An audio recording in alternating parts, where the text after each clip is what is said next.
항공우주산업이 개발한 FA-50의 업그레이드 사업이 구체화되고 있습니다.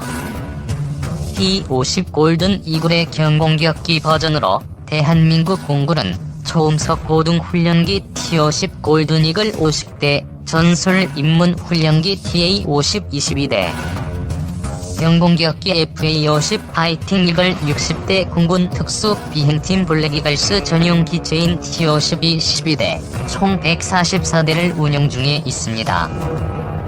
2020년 6월 말경 TA-50을 20대 더 도입하는 계약이 이루어질 거라는 뉴스도 나와 납품이 끝난다면 대한민국 공군은 T-50 계열 항공기는 총 166대 운용을 하게 됩니다. 그동안 여러 나라에 수출이 되어 뛰어난 성능을 직접 선보인 바 있는 한국의 FA-50은 근래 미 해군의 차세대 훈련기 사업과 호주의 훈련기 교체 사업이라는 이슈가 있으며 이미 FA-50을 도입한 국가에서도 추가로 도입을 할 만큼 좋은 성과를 거두어 왔습니다. 근래에도 좋은 소식이 전해졌는데 그것이 바로 FA-50의 성능 개량 사업입니다. 대한민국 공군은 얼마 전 국방과학연구소에 FA-50의 성능 개량 개념 연구를 의뢰했습니다. FA-50의 개발이 완료가 된 후 꾸준한 개량을 이루어졌지만 본격적인 성능 개량을 위한 움직임이 보이고 있습니다. 대한민국 공군이 국방과학연구소에 개념 연구를 의뢰한 방향은 크게 4가지로 나누어집니다. FA-50의 항속거리 증가 방안, FA-50의 무장 능력 향상, 정밀 무장 운용, 운용 능력입니다. 특히 FA-50은 항속거리가 짧은 편이며 무장이 가볍다는 단점을 가지고 있어 꾸준한 지적을 받아왔습니다. 항속거리가 짧으면 임무 수행에 제한이 생기며 오랜 시간 동안 임무를 수행할 수가 없습니다. 이 점이 시급한 개량의 포인트로 지적이 되고 있습니다. 개량 사업의 주요한 포인트가 저렴한 비용으로 공군력을 높이는 데 있기 때문에 이 점이 가장 시급한 개량 포인트가 될 것으로 예측이 되고 있습니다. 그리고 이 부분이 개량이 된다면 해외 수출의 경쟁력도 높아질 것으로 예측이 됩니다. 그 다음은 공대공 미사일과 중거리 정밀 타격 능력의 향상과 타깃팅 포드 탑재입니다. FA-50은 현재 중거리급 공대공 무장이 없으며 중거리 공대지 무장이 없습니다. KGB, 매버릭, AIM-9을 보유하고 있지만 사거리가 짧습니다. 이 점도 시급한 점이라고 볼 수 있습니다. 타깃팅 포드는 야간 표적 식별 장치인 스나이퍼 ATP의 보안성 시험을 성공적으로 마친 바 있으며 이 장비는 야간 표적 식별 장치로서 매우 성능 좋습니다. 현재 F-15K에도 장착이 되어 운용 중인 장비입니다. 현재는 스나이퍼 ATP를 2020년 말까지 통합하는 걸 목표로 하고 있습니다. 현재 FA-50의 개량 사업은 KF-X가 전력화되는 2016년과 KF-16의 업그레이드 지연, F-4의 퇴역이 맞물리는 2024년, 2025년경 공군력 약화의 우려를 위하여 시급히 추진이 되고 있는 것으로 보이며 현재 이슈가 되고 있는 미 해군 훈련기 사업, 호주 훈련기 교체 사업, 말레이시아 경공격기 획득 사업 등의 해외 수출에서도 유리한 고지를 점할 수 있는 일거양득의 사업이라고 예측이 되고 있습니다. 현재 여러가지 이슈로 좋은 기회가 많은 FA-50 파이팅 이글이 국내외로 좋은 소식을 전해주기를 바라봅니다. 2. 국산 훈련기 노후화 심각 성능 개량 이루어질까? 박수찬의 군 KT-1 초등훈련기와 T-50 고등훈련기.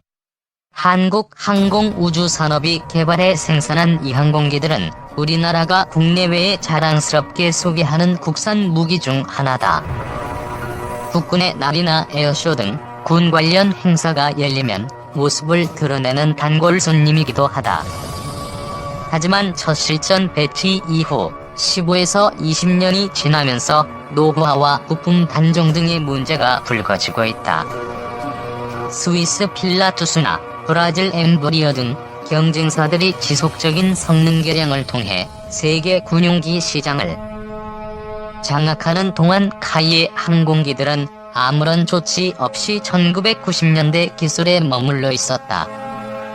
성능 개량의 필요성을 지적하는 목소리가 적지 않았으나 카이와 군 당국은 수수방관했다. 하지만 지난해 미공군 고등훈련기 사업에서 T-52가 보잉 사부의 BTX 훈련기에 패하면서 이대로는 안 된다는 문제의식이 확산됐다. 카이도 KT-1과 T-50 개량 로드맵을 공군에 제시하는 등 대응책 마련에 고심하고 있으나 사업 진행 속도를 더욱 높여야 한다는 지적이 일고 있다.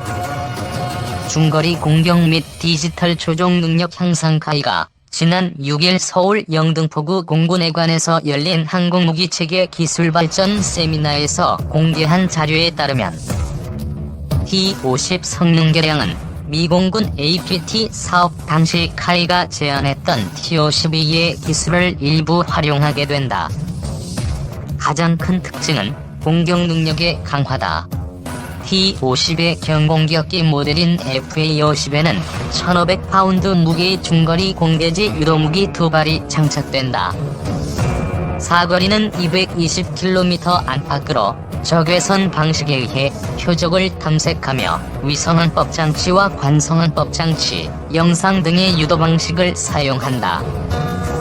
기종으로는 현재 공군이 쓰는 타우러스 장거리 공대지 미사일을 축소한 타우러스 K2 미사일이 유력하다. 여기에 AIM-9 사이드와 인도 단거리 공대공 미사일과 150킬런짜리 연료 탱크를 탑재한다. 조종사의 시야 밖에서 적기를 공격하는 중거리 공중전을 위해 미국제 암람, 이스라엘제 아이터비, 영국제 미티어, 프랑스제 미카 공대공 미사일 추가 장착도 검토되고 있다. F-15K, KF-16 등에도 쓰이는 미국 록헤드마틴의 스나이퍼 포드와 레이시오니 GBU-12 페이브웨이 정밀유도 폭탄을 탑재하는 방안도 추진 중이다. 카이는 수출 경쟁력 확보 차원에서 450억 원을 자체 투자해 내년 완료를 목표로 개발을 진행하고 있다고 세미나에서 밝혔다. 공중급유 능력을 갖추는 방안도 거론된다.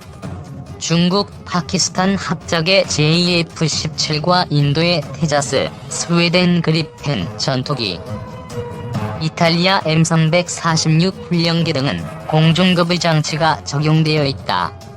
FA-50도 미 해군과 유럽 국가 공군에서 쓰이는 프로브 공중급유 방식을 사용할 예정이다. 프로브 방식은 악천 후 상황에서 복수의 항공기에 동시 급유가 가능하고 소형기 급유가 용이하다. 이 밖에도 외부 연료 탱크를 150갤런에서 300갤런으로 대형화하거나 후방동체에 연료 탱크를 내장하는 방안, 후방석을 연료 탱크로 개조하는 방식도 제안되고 있다. 이를 통해 채공 시간을 20에서 60분까지 더 연장할 수 있다. KT-1과 T-50 성능 개량은 운영 유지에 초점을 맞춘다. KT-1은 구형 아날로그 계기를 디지털 방식으로 바꾸고 단종되거나 수명 주기가 도래한 부품을 교체한다. 개량된 KT-1은 필리핀과 스페인 등의 수출을 추진한다. 항공 통제기인 KA-1은 근접 항공 지원 능력 등을 추가해 공군의 신규 전력으로 제안할 예정이다.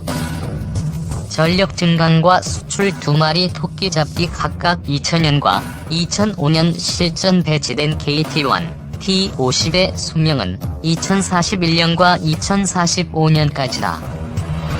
항공기는 전체 수명 주기의 절반에 이르는 시기에 성능 개량을 진행한다. 성능 개량에 착수하려면 소요 제기 등을 진행해야 하며 이를 위해 8년의 사전 준비 기간이 필요하다. KT-1과 T-50 수명을 감안하면 성능 개량은 2020에서 2025년에 착수되어야 한다. 2013년에는 성능 개량 계획 수립 등이 이루어졌어야 했지만 미공군 APT 수주 실패 전까지는 구체적인 움직임이 없었다. 그 결과 KT-1과 T-50은 노후화와 부품 단종 등의 문제를 안게 됐고, 이는 가격 상승으로 이어져 수출 경쟁력을 약화시킨 요인이 됐다.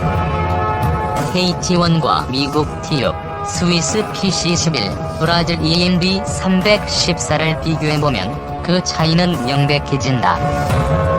다른 경쟁 기종들은 비상위치 신호 발신기, 공중충돌 방지 장치, 데이터 링크, 자체 보호 장치, 광학 영상 장비 등을 갖추고 있다. 현대전에서는 꼭 필요한 장비지만 KT-1에는 없다. KT-1에는 경쟁 기종에서 볼 수 있는 엔진 모니터링 및 미끄럼 방지 시스템도 없으며 비포장 활주 능력도 없다. 해로 수출형인 KT-1B는 임무 컴퓨터와 다기능 시연기 등이 있으나 KT-1은 이조차도 없다. 엔진 출력도 KT-1은 950마력에서 변함이 없는 반면 경쟁 기종들은 최대 2배 이상 높아졌으며 기체 수명도 최대 80% 더 높다. 개량을 꾸준히 진행했던 경쟁사들과 격차가 크게 벌어진 셈이다.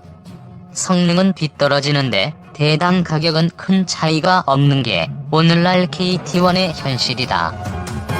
많은 해외 업체들이 가격 경쟁력을 내세워 초등훈련기 시장에 뛰어드는 상황에서 KT-1의 성능 향상이 시급한 대목이다. FA-50 개량은 우리 군의 전력 증강에 상당한 도움이 될 수 있다. 원인철 총장 취임 이후 공군은 F-35E 스텔스 전투기 20대 추가 도입을 추진했으나 단기간 내 실현 여부는 불투명하다.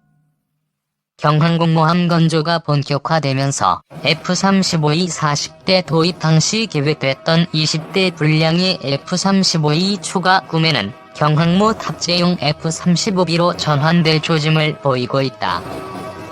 F-35B를 공군이 운용해도 해군에 파견을 해야 하는 만큼 공군이 필요할 때 즉각 동원하기 힘들다.